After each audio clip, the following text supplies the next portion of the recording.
Sa ngalan ng Ama, ng Anak, at ng Espiritu Santo. Amen. Panginoong Diyos na mapagmahal, ako po ay lumalapit sa iyo ng may pusong puno ng pasasalamat. Salamat po sa buhay na patuloy mong ipinagkakaloob sa hininga sa bawat umaga at sa lakas na nagbibigay sa akin ng pag-asa sa bawat araw.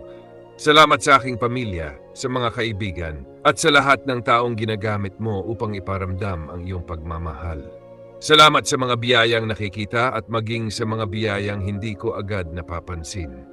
Panginoon, kahit sa mga pagsubok at paghihirap, nagpapasalamat pa rin ako sapagkat alam kong may layunin ka at may mabuting plano para sa aking buhay.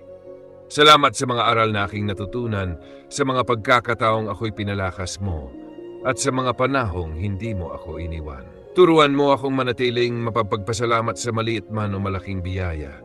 Tulungan mo akong magkaroon ng pusong marunong magpahalaga at magtiwala. Naway ang aking buhay ay maging patunay ng aking pasasalamat sa iyo.